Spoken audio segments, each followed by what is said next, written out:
Hey, Senator Santorum, on another front, you're a devout Catholic. You've always said that you cannot, will not place it aside in your role in elected public life. In fact, you thought President Kennedy, the first to be elected president, did so a little bit too much with his own religion. Having said that, the Catholic faith has, as a part of it, caring for the poor.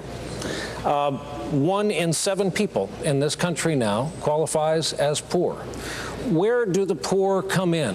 Where do they place in this party, on this stage, in a Santorum administration? There is no one in the 12 years I was in the United States Senate that did more to work on poverty issues and working on the poor than Rick Santorum. I was the author, when I was in the House of Representatives, under the tutelage of Newt Gingrich at the time, of the Welfare Reform Act. And we didn't pass welfare reform to cut money. We didn't pass welfare reform to punish anybody. We changed the welfare system because it was punishing people. We had a federal system that was creating a culture of dependency.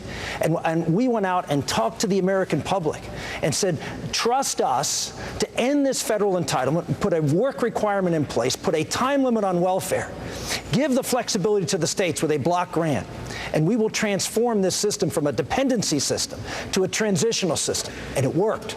Half the people in this country were dropped off the rolls, and they didn't go into poverty. In fact, poverty went to the lowest level ever in 2001. The rate of black poverty among children, lowest ever recorded.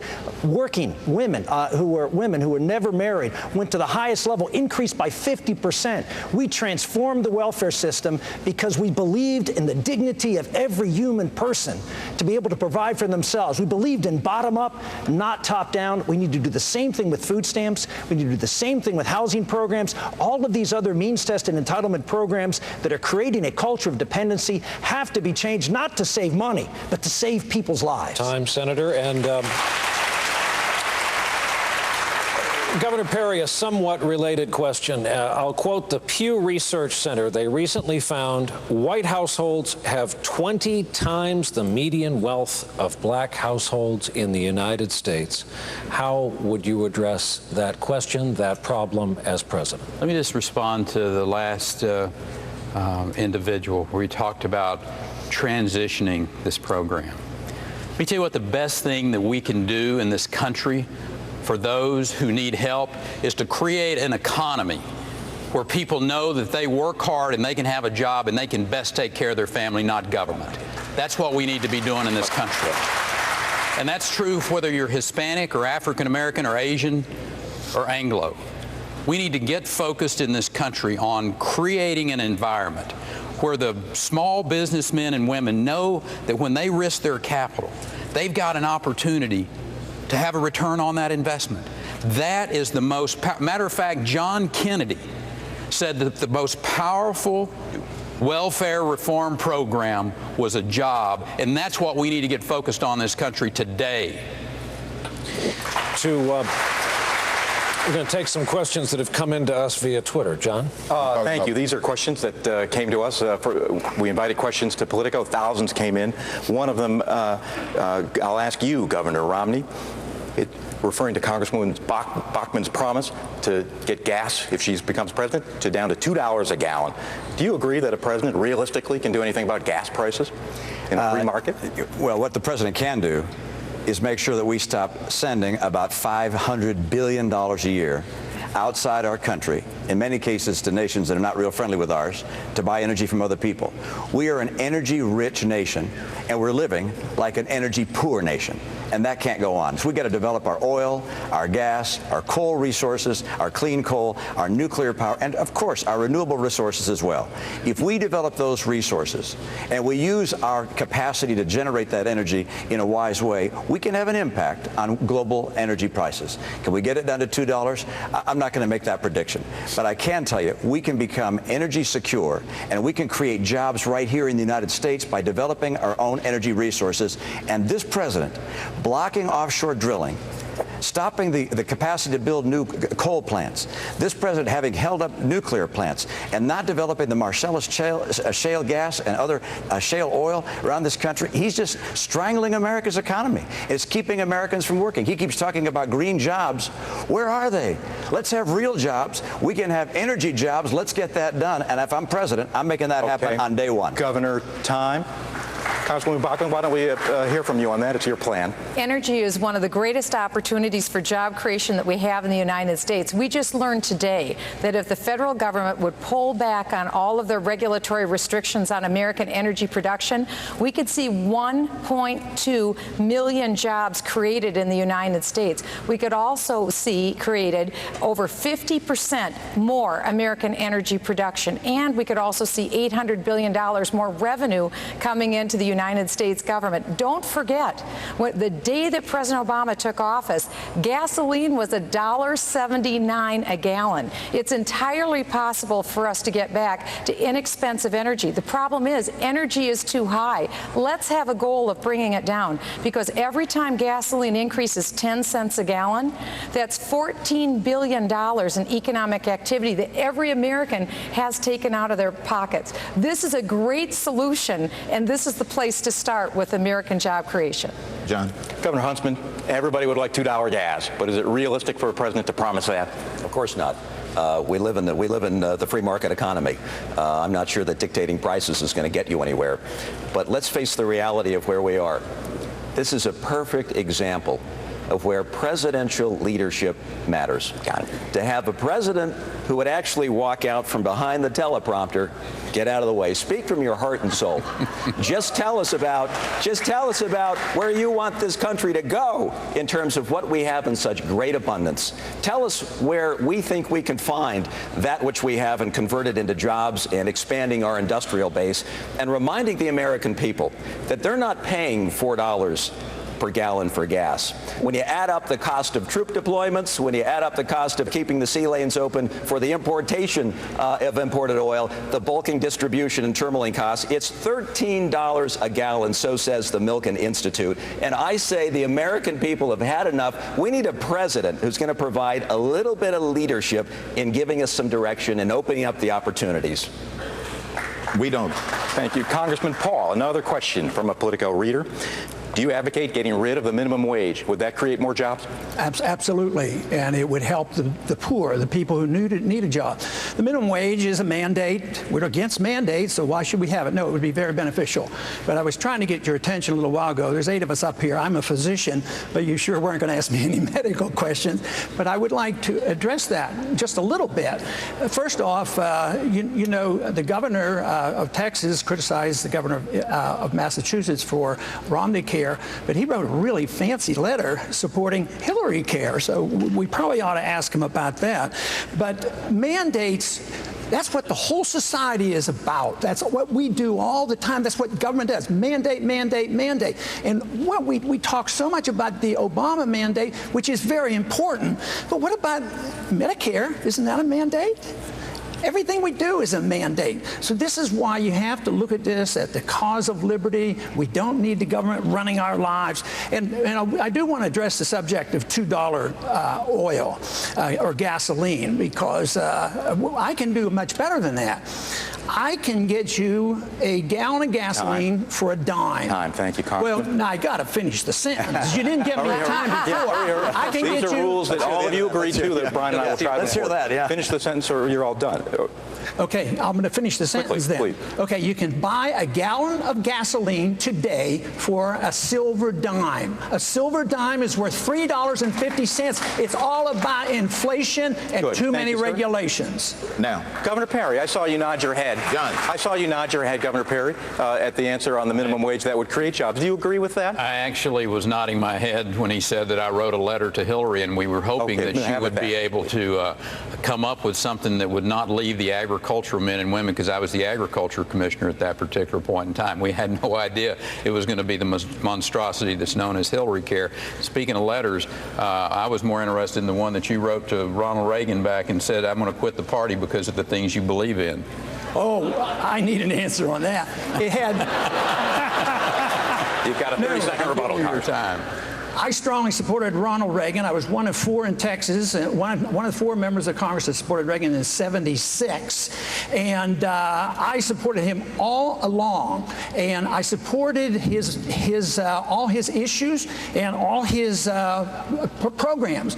But in the 1980s, we spent too much, we taxed too much, we built up our deficits, and it was a bad scene. Therefore, I support the message of Ronald Reagan. The message was great, but the consequence, we have to be honest with ourselves. It was not all that great. Huge deficits during the 1980s, and that is what my criticism was for. Not for Ronald Reagan's message. His message is a great message. Funny thing about the mail, kind of tends to live on forever. To all of you, thank you. We're going to hold in place, take a quick break. Our coverage of the debate from the Ronald Reagan Presidential Library in Simi Valley, California will continue right after this.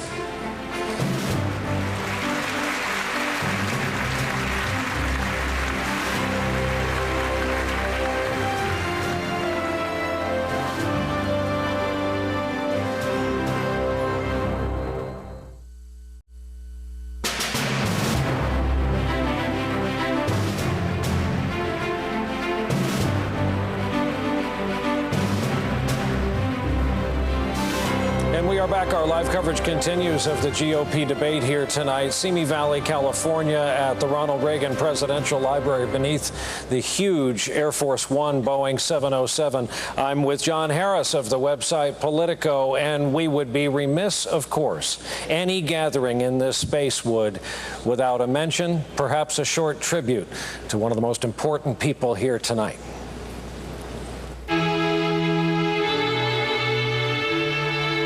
The legacy represented here at the Ronald Reagan Presidential Foundation and Library is impressive. Over 1 million photos, 60 million pages of documents, tens of thousands of audio and video tapes encompassing the life and work of the late president. Mr. Gorbachev, tear down this wall.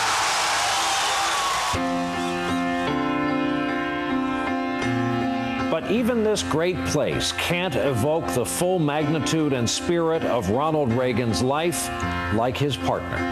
I was very blessed to find him. Mrs. Reagan has always said her life started when she met Ronald Wilson Reagan. On Nancy with a laughing face. And from that point onward, they tackled everything together. I, Ronald Reagan, do solemnly swear.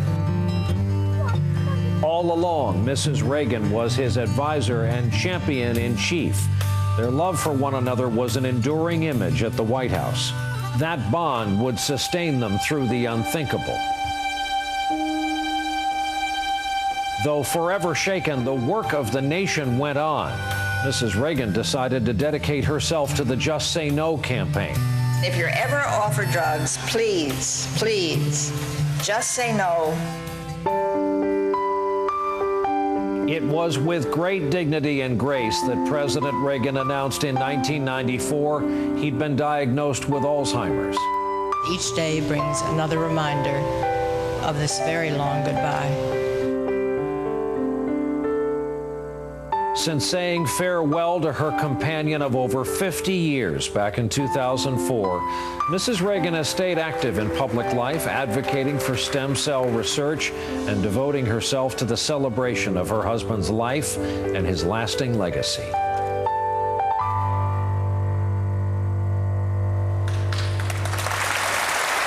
And so, ladies and gentlemen, Mrs. Nancy Reagan.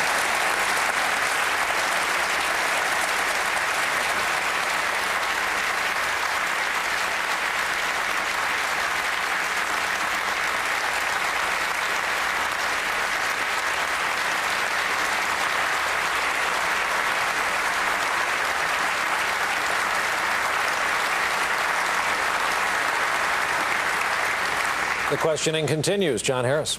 Governor Perry, you said you wrote the book Fed Up to start a conversation. Congratulations. It's certainly done that in recent weeks. In the book, you call Social Security the best example of a program that, quote, violently tossed aside any respect for states' rights. We understand your position that it's got funding problems now. I'd like you to explain your view that Social Security was wrong right from the beginning. Well, I think any of us that want to go back and change 70 years of what's been going on in this country is probably going to have a difficult time. And rather than spending a lot of time talking about what those folks were doing back in the 30s and the 40s is a nice intellectual conversation, but the fact is we got to be focused on how we're going to change this program. And people who are on Social Security today, men and women who are receiving those benefits today are individuals of my age that are on in line pretty quick to get them. They don't need to worry about anything. But I think the Republican candidates are talking about ways to transition this program. And it is a monstrous lie. It is a Ponzi scheme to tell our kids that are 25 or 30 years old today, you're paying into a program that's going to be there. Anybody that's for the status quo with Social Security today is involved with a monstrous lie to our kids, and it's not right. Okay. Thank you, sir. Let me follow on that. You mentioned the phrase Ponzi scheme. Just this morning, your former political advisor, Karl Rove, said that kind of provocative language could be toxic, as he put it, in a general election. Vice President Cheney gave an interview today to ABC News when he said it's not a Ponzi scheme. Quote, it's a program that a great many people depend on. My understanding is you're standing by every word you've written in that book. Yes, sir. Is that right? You know, Carl has been over the top for a long time in some of his remarks. So, you know, I'm not responsible for Carl anymore. But the fact is, Vice President Cheney, though, said it's not a Ponzi scheme. You say it is. Absolutely. If Vice President Cheney or anyone else says that the program that we have in place today and young people who are paying into that expect that program to be sound and for them to receive benefits when they reach retirement age, that is just a lie. And I don't care what anyone says. We know that. The American people know that. But more importantly, those 25 and 30-year-olds know that. Thank you. Governor Time. Governor Romney, let's be blunt. Let's be blunt. Democrats are itching to use that kind of provocative language against Republicans, yet you acknowledge yourself that Social Security has funding problems. How do you have a candid conversation about Social Security without scaring seniors? Well, the issue is not the funding of Social Security. We all agree and have for years that the funding program of Social Security is not working, and Congress has been raiding the dollars from Social Security to pay for annual government expenditures. That's wrong. The funding, however, is not the issue. The issue in the book Fed Up, Governor, is you say that by any measure, Social Security is a failure. You can't say that to tens of millions of Americans who live on Social Security and those who have lived on it. The governor says, look, states ought to be able to opt out of Social Security. Our nominee has to be someone who isn't committed to abolishing Social Security, but who's committed to saving Social Security. We have always had at the heart of our party a recognition that we want to care for those in need, and our seniors have the need of Social Security. I will make sure that we keep the program and we make it financially secure. We save Social Security, and under no circumstances would I ever say, by any measure, it's a failure. It is working for millions of Americans, and I'll keep it working for millions of Americans, and we've got to do that as a party. Thank you, Governor. Governor Perry, a 30-second rebuttal. Governor Romney said Vice President Cheney is right, and you're wrong about Ponzi scheme. Well, here's, again, we're not trying to pick fights here. Understood. We're about fixing things. You can either have reasons or you can have results. And the American people expect us to put results in place. You cannot keep the status quo in place and not call it anything other than a Ponzi scheme. It is. That is what it is. Americans know that. And regardless of what anyone says, oh, it's not, and that's provocative language, maybe it's time to have some provocative language in this country and say things like, let's get America working again and do whatever it takes to make that happen. John, I think the American people would like to hear a solution. Okay. Do you want to hear some more rhetoric, or you want to hear a solution? I happen to believe that, yes, Social Security, it needs fixing, not continuing to talk about it. I believe in the Chilean model, where you give a personal retirement account option so we can move this society from an entitlement society to an empowerment society. Chile had a broken system the way we did 30 years ago. The worker was paying 28 cents on a dollar into a broken system. They finally awakened and put in a system where the younger workers could have a choice. Novel idea. Give them a choice with an account with their name on it, and over time, we would eliminate the current broken system that we have. That is a solution to the problem, rather than continuing to talk about how broken it is. Let's just fix it using the Chilean model. Thank you. Congressman Paul. We've been talking just now about Governor Perry's rhetoric, but let's talk about his record. Just this morning, your campaign put out a statement accusing him of pushing for bailout money, supporting welfare for illegal immigrants, and trying to forcibly vaccinate 12-year-old girls against sexually transmitted disease. He's your home state governor. Is he less conservative than meets the eye? Much more so, yes. Just take the HPV. Forcing 12-year-old girls to take an inoculation to prevent this sexually transmitted disease. This is not good medicine, I do not believe. I think it's social misfit. It's not good social policy, and therefore I think this is very bad to do this. But one of the worst parts about that was the way it was done. You know, the governorship in Texas traditionally is supposed to be a weak governorship. I didn't even know they could pass laws by writing an executive order. He did it with an executive order, passed it. The state was furious, and the legislature overwhelmingly, probably 90%, I don't know exactly, overwhelmingly repealed this. But I think it's the way it was passed, which was so bad. I think it's a bad piece of legislation, but I don't like the idea of executive orders. I, as president, will not use the executive order to write laws. Thank you, Congressman. Governor Perry, we'll get to you, but Congresswoman Bachmann, this is an issue you've also talked about, HPV. Well, what I'm very concerned about is the issue of parental rights. I think when it comes to dealing with children, it's the parents who need to make that decision. It is wrong for government, whether it's state or federal government, to impose on parents what they must do to inoculate their children. This is very serious, and I think that it's very important, again, that parents have that right. Education reform is another area. That's where I cut my teeth in politics, was being involved in education reform, because the problem you see is one of framing. It's the idea is, should the federal government control these areas, or should parents and localities control these areas? We have the best results when we have the private sector and when we have the family involved. We have the worst results when the federal government gets involved, and especially by dictate to impose something like an inoculation on an innocent 12-year-old girl. I would certainly oppose that. Thank you. Governor Perry, we've had candidates talking about you. Yes, Let's hear from you. I kind of feel like the piñata here at the party. So, welcome. But here's the facts of that issue. There was an opt-out in that piece of, it wasn't legislation, it was an executive order. I hate cancer. We passed a $3 billion cancer initiative that same legislative session, of which we're trying to find over the next 10 years cures to cancers. Cervical cancer is caused by HPV. We wanted to bring that to the attention of these thousands tens of thousands of young people in our state. We allowed for an opt-out. I don't know what's more strong for parental rights than having that opt-out. There's a long list of diseases that cost our state and cost our country.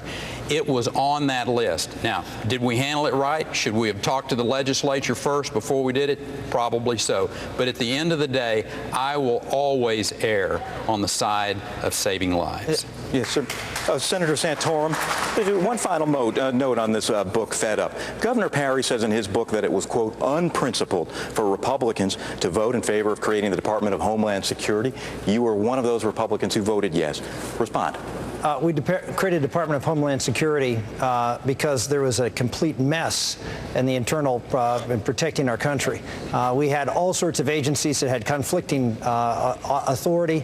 We had no information sharing that was going on. This was right after 9/11. We saw the problems created as a result of 9/11, and we put together a plan to try to make sure that there was better coordination. I want to get back to this Gardasil issue. You know, we have Governor Perry's out there and claiming about states' rights and states' rights. How about parental rights being more important than states' rights? How about having, instead of an opt-out, an opt-in?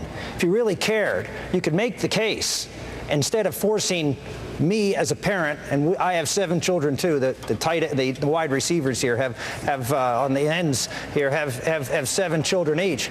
But I am offended that the government would tell me, and by an executive order, without even going through the process of letting the people have any kind of input.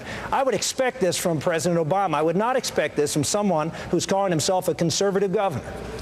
Time. Governor Romney, you've been listening to this exchange. Who's got the better end of it?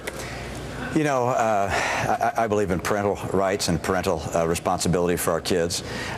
My guess is that Governor Perry would like to do it a different way. Second time through, we've each taken a mulligan or two, and my guess is that that's something you'd probably do a little differently. Second time, he just said he'd rather do it through legislation next time through, and I recognize he wanted very badly to provide better health care to his kids and to prevent the spread of cancer. I agree with those who said he went about it in the wrong way, but I think his heart was in the right place. Right now, we have people who on this stage care very deeply about this country. We love America. America's in crisis. We have some differences between us, but we agree that this president's got to go. This president's a nice guy. He doesn't have a clue how to get this country working again. And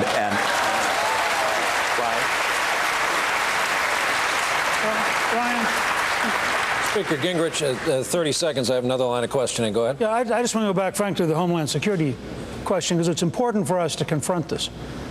I helped develop the model for Homeland Security. It hasn't been executed well. The fact is, we have enemies who want to use weapons against us that will lead to disasters on an enormous scale. And the original goal was to have a Homeland Security Department that could help us withstand up to 3 nuclear events in one morning. And we need to understand, there are people out there who want to kill us. And if they have an ability to sneak in weapons of mass destruction, they're going to use them. We need to overhaul and reform the department, but we need some capacity to respond to massive events that could kill hundreds of thousands of Americans in one morning. Congressman Paul, this same line, you want to abolish the TSA. What would exist in its place? Well, the airlines are responsible for carrying their cargo and their passengers. I mean, why should we assume that a bureaucracy can do better? And look at the monstrosity we have at the airports. These TSA agents are abusive. Sometimes they're accused of all kinds of sexual activities on the way they maul people at the airports. So the airlines could do that. I'll give them your best at LAX tonight. I would think the airlines should treat passengers as well as a company that hauls money around, and they protect their money. They have private guards, and they could do it. Just remember, 9/11 came about because there was too much government. Government was more or less in charge. They told the pilots they couldn't have guns, and they were told never to resist. They set up the stage for all this. So no, private markets do a good job in protecting, much better than this bureaucracy called the TSA. Let me tell you. Let me ask you about something else. It's related in a way, has to do with Mother Nature. Before the broadcast, Senator Santorum's got flooding today in Pennsylvania. Governor Perry is just back from the wildfires out east. Category 1 storm laid waste to entire areas. There's standing water tonight, Paterson, New Jersey. Many of the towns around where I live, 8 days without power. We had people eating in outdoor and public parks because the supermarkets were closed down. The question is, federal aid, something like FEMA. If you object to what it's become and how's it's run, your position is to remove it, take it away, abolish it. What happens in its absence? Well, what happened before 1979? We didn't have FEMA, and that FEMA just conditioned people to build where they shouldn't be building. We lose the market effect of that. But yeah, my position is we should have never had it. There's a much better way of doing it. I mean, this whole idea that the federal government can deal with weather and anything in the world, just go to the federal government. FEMA's broke. They're $20 billion in debt. But I'm not for saying tomorrow, close it down. A lot of people pay the insurance. I worked real hard to make it work, and I did that in my district, too. But I'll tell you how we should do it. We're spending, believe it or not, this blew my mind when I read this, $20 billion a year for air conditioning in Afghanistan and Iraq, in the tents over there, and all the air conditioning. Cut that $20 billion out, bring it home, take 10 off the debt, and put 10 into FEMA or whoever else needs it, child health care or whatever. But I'll tell you what, if we did that and took the air conditioning out of the green zone, our troops would come home, and that would make me happy. Mr. Cain, along these same lines, Majority Leader Eric Cantor has said that federal disaster aid, this has been a big discussion of late, shouldn't be given out unless there are kind of concurrent spending cuts to offset the cost. Do you join in on that? I believe that there's enough money to go around, and I believe that, yes, you can find the concurrent spending cuts in order to be able to do that. No, don't eliminate FEMA. Let's fix FEMA. Let's fix Homeland Security. There's a responsible way for the federal government to do the things that it should do. Running organizations like the TSA, I would agree with Representative Paul. No. Having the federal government responsible for trying to micromanage Medicare? No. Trying to micromanage education? No. The federal government is not good at micromanaging anything. This is why I believe in empowering the states to do more and limit what the federal government does with regard to those kinds of programs.